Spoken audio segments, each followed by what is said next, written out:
भाजपचा अख्खा माज मोडणार. उद्धव ठाकरे भाजपवर चांगले संतापले. तुमचा तो आव आता कुठे गेला? ठाकरे गटाचा भाजपला सवाल. आताची सर्वात मोठी बातमी. विधानसभा निवडणुकीच्या वेळी भाजपने आपल्या जाहीरनाम्यात लाडकी बहीण आशा सेविकांपासून शेतकऱ्यांपर्यंत घोषणा आणि आश्वासनाचा पाऊस पाडला होता. शेतकरी कर्जमाफी देणार म्हणजे देणारच असा आव भाजपने जाहीरनाम्यात आणला होता. तुमचा तो आव आता कुठे गेला असा प्रश्न ठाकरे गटातील एका नेत्याने केला आहे. विधानसभा निवडणुकीपूर्वी ही सर्व मंडळी राज्यातील तमाम लाडकी बहिणींचे लाडके भाऊ वगैरे झाले होते.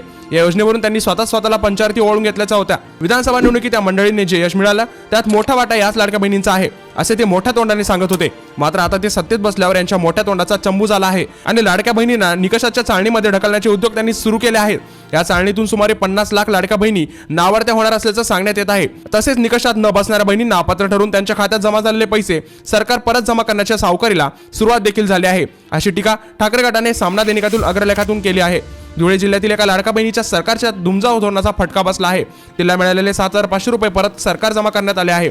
विधानसभा निवडणुकीपूर्वी उफाळून आलेले सत्ताधाऱ्यांचे बंधुप्रेम सत्तेत बसताच असे आटत चालले आहे असे टीकास्त्र शिवसेना उद्धव बाळासाहेब ठाकरे पक्षाने सोडले आहे. याबद्दल तुमचे मत आम्हाला कमेंट नक्की सांगा. आगामी काळामध्ये लाडक्या बहिणींवरचा अन्याय थांबणार की नाही याबद्दल तुमचे मत आम्हाला कमेंट नक्की सांगा. महायुती सरकार सर्वांना पैसे देणार की नाही याबद्दल देखील कमेंट करून नक्की सांगा. आणि तुमचा सपोर्ट उद्धव ठाकरे की एकनाथ शिंदे याबद्दल देखील कमेंट करून नक्की सांगा. आणि अशाच व्हिडिओ रोज बघण्यासाठी आपल्या चॅनलला सबस्क्राईब करायला विसरू नका.